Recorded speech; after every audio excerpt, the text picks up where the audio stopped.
50 years ago, a man named Jimmy Lee Jackson was shot by Alabama police. He was demonstrating for the right to vote in the country that he was born in. A few weeks later, a group of brave civil rights activists marched out from Selma, Alabama, to protest his death. That day came to be known as Bloody Sunday. Southern police beating black protesters was nothing out of the ordinary, but the video of that day was broadcast on the television screens of hundreds of thousands of Americans, and photos like this one were in newspapers around the world. And for the first time, Americans in the North were directly confronted by police brutality which most of them had never witnessed before. The public response was electric. It was a watershed moment in the civil rights movement, and it was a big part of why the Voting Rights Act of 1965 passed later that year. But a decade earlier, it wouldn't have been possible, because a decade earlier, most Americans didn't have televisions in their living rooms. Fast forward 50 years. Right now, we're seeing a new civil rights movement emerging right before our very eyes. Black Lives Matter has exploded over the last year. It's been truly inspiring. But why now? Just like 50 years ago, police brutality is an everyday event for Black Americans. One of the reasons is this device right here that I'm reading off of for this speech. Thanks to these, most Americans have a video camera on them at all times today. That wasn't the case just a couple of years ago.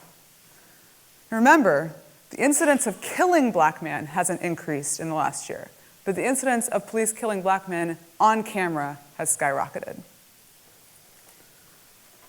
So technology drives social change. That's a fact.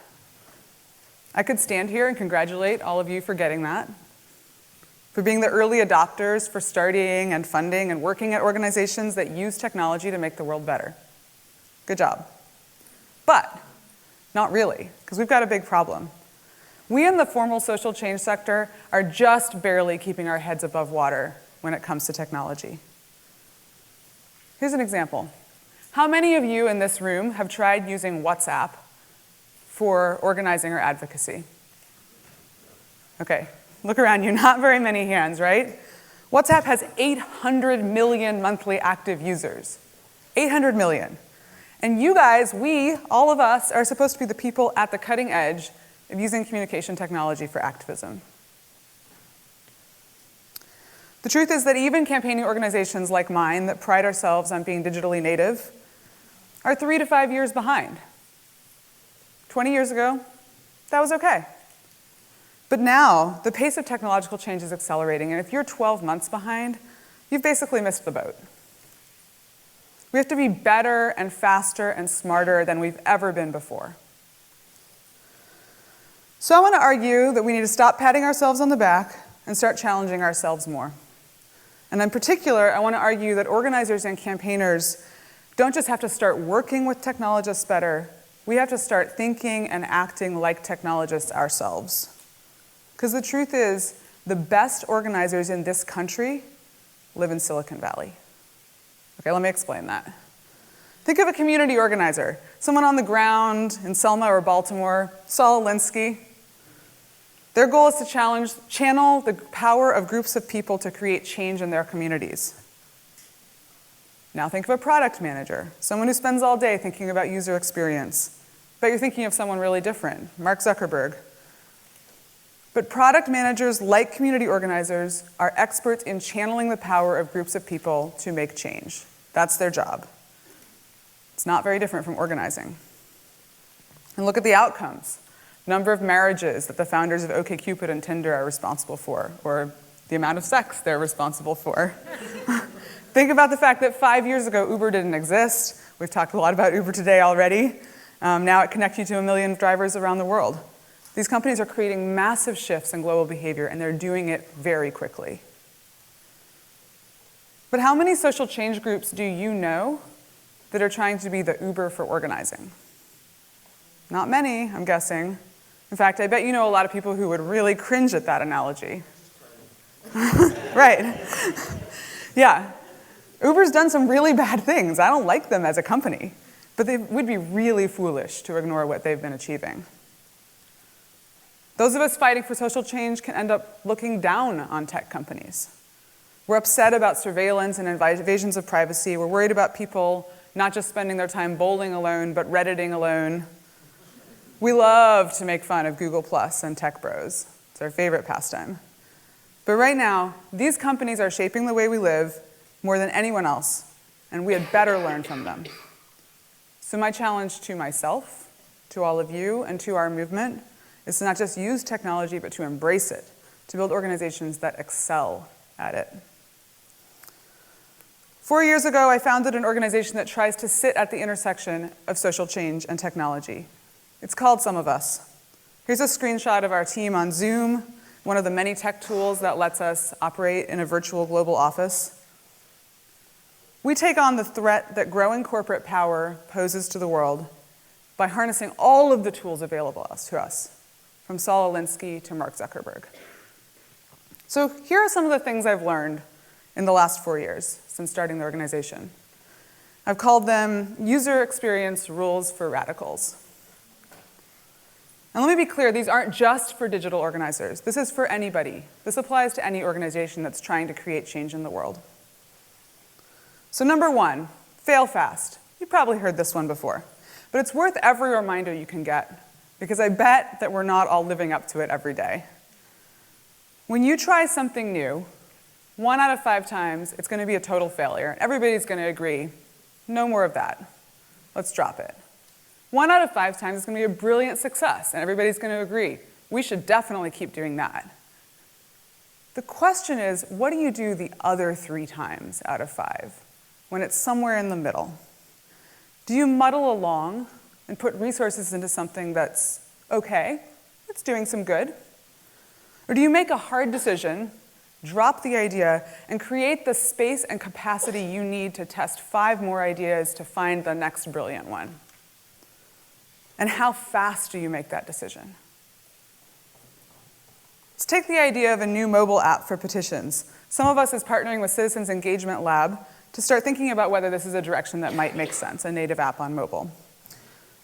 The obvious first step is to build the app and start testing it. But before we put any engineering time in, we took a step back. And we said, what's the absolute least amount of work that we could do to get a sense of whether the engineering time would be well spent building that app? So first thing we did was we sent this email to 5,000 members announcing that we were working on an exciting new app and introducing them to sign up for a beta. We wanted to see whether anybody was actually going to care. There's no point in putting in the engineering time if the users aren't going to use it. So this was just a test, just a first toe in the water to see whether anybody was going to be interested. We got a high enough response rate that it seems worth building the app, at least a first version of it, and see what happens. But we were totally open to the idea that the response rates were going to be low enough that we just were never going to do any more work on it. We were ready to fail fast. It's hard failing fast because it requires a lack of attachment to ideas and programs. It requires severe intellectual honesty. So I'm going to leave you all with a hard question on this rule, which is, what are the middling programs that you're funding or working on or that are at your organization if you're in a senior position? What should you be cutting to make space for the potentially next brilliant idea? And what are you going to do next week when you get back to the office about it? Okay, lesson number 2, use the right metrics. At Some of Us, we started with our main metric of list health, just like everybody else, of the size of our mailable email list. Look at this pretty graph, it's so pretty. It keeps going up. But it put the wrong incentives in place. For instance, we had a viral SeaWorld petition last year. We got almost 1 million new members. We were so excited. But it actually really wasn't that exciting because less than 50,000 of those people continued to stay active on our other campaigns. So over the last year, we've replaced list size with members returning for action. The number of unique members who take at least one action with us in any given month that's not their first. It doesn't look as pretty. It's really not as pretty. Definitely. But it's a lot more real. We've restructured our campaigns team around this metric, and it's given us much better incentives. We're writing better emails. We're weaving those emails better into narrative threads, and we've got a better mix of issue campaigns going. So what metrics is your organization using that are providing you with the wrong incentives? And next week when you go back to work, what are you going to do to get rid of them? Okay, number 3, listen to people's behavior, not just their words. If you like me, you think there are probably literally millions of people who should be working on your campaigns, involved in them in some way, participating, but aren't. So how are you going to find out what's stopping them? And this is where the theme of this talk, the theme of this session, the sort of work with comes in. You could ask those people. You could do surveys and focus groups and interviews, and you probably should do that. But people are notoriously bad at explaining their own behavior. That's what years of therapy are for, right? So instead of relying on self-reports, Silicon Valley is developing a whole new set of big listening tools around studying user behavior. The digital campaigning sector has adopted a couple of these, like A/B testing, but most of them we haven't, basically because they're just a little bit harder. Okay, how many of you in this room have had an email or a conversation about how email action rates are dropping in the last few years? Yeah, a lot of hands. Okay. If I had $1 for every conversation like that I've been in, I think I could probably pay for my PDF ticket.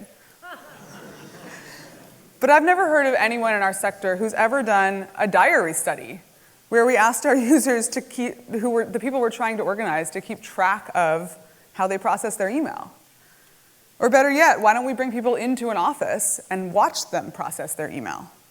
I've literally never heard of anybody in the digital campaigning sector doing something like this. What is stopping us? Lesson number 4, shamelessly plagiarize. Let me introduce you to the Samwer brothers. Since launch in 2007, their company, Rocket Internet, has backed over 75 successful startups that now make $3 billion a year in revenue and have 25,000 employees. Have they done it? They shamelessly plagiarize. They've invested in Linio, the Amazon for Mexico. They invested in Zalora, the Zappos for Malaysia. They invested in Easy Taxi, the Uber for Nigeria. If you want to be successful, you don't have to be original. You just have to be really good at finding and noticing other people's good ideas and how they might apply to the problem that you're trying to solve. And that's just as true for creating change as it is for making money. In the digital campaigning sector, we're doing a decent job of plagiarizing from each other. When I was in my very first digital campaigning job back at GetUp in 2007, I voraciously read emails from MoveOn, Credo, DFA, and I religiously followed Tech President, the blog that Mika and Andrew had started to cover the presidential campaigns. I copied their ideas left and right, and it worked great. But that's not enough anymore. We're facing some of the biggest activism challenges in the history of the world, from growing economic inequality, I wish it were growing economic equality, that would be better, to catastrophic climate change. We have to change a lot of people's behavior, and we have to change it really fast. There's an entire technology industry that's dedicated to changing people's behavior, and they're really damn good at it. So even if you don't like the industry, even if you're actively trying to organize against the industry, you should be begging, borrowing, and stealing every applicable insight from it. You should be shamelessly plagiarizing. And for those of you who are competitive, let me put it a slightly different way. The programmers in San Francisco are beating us at our own game. They've gotten better at organizing people to create change than we have. Are you going to let that stand? Thanks.